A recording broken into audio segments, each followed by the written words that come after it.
இறைவனுக்கு வணக்கம். தற்பொழுது சிம்ம ராசி பற்றி கூறுகிறோம்.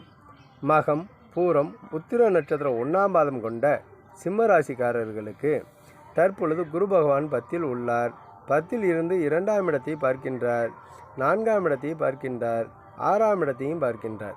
இவ்வாறு குரு பகவான் பார்க்கிறதுனால் அவர்களுக்கு பண வரவுகள் எவ்வளவு இருந்தாலும் சிரமங்கள் குறையாமல் அதிகமாக கஷ்டப்படுவதற்காகவும் மன உளைச்சல் ஏற்படுவதற்காகவும் வாய்ப்புகள் உண்டு.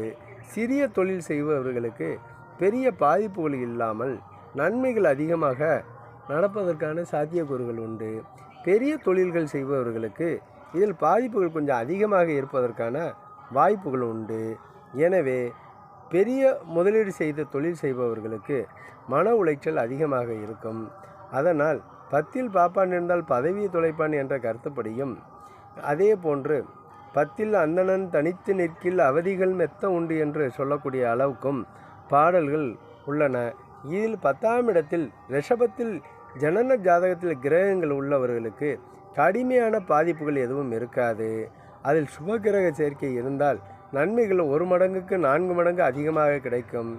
அதில் பாவகிரகங்கள் இருந்தால் இருக்கக்கூடியது ராகுவாக இருந்தால் விபத்துகளை கொடுக்கும், கேதுவாக இருந்தால் விஷப்பிடியை கொடுக்கும், சனி இருந்தால் வண்டி வாகனங்களில் கவனமாக செல்ல வேண்டும், சூரியன் இருந்தால் அப்பா வழியில் தகப்பனார் வழியில் ஆஸ்பத்திரி விரயங்கள் நஷ்டங்கள் ஏற்படுவதற்கான சாத்தியக்கூறுகள் உண்டு.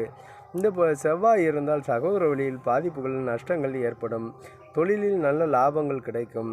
இருந்தாலும் இவர்களுக்கு பொருளாதாரத்தில் பண வரவு செலவுகளில் உள்ளவர்களுக்கு கொஞ்சம் கடினமான காலகட்டமாக கருதப்படுகிறது.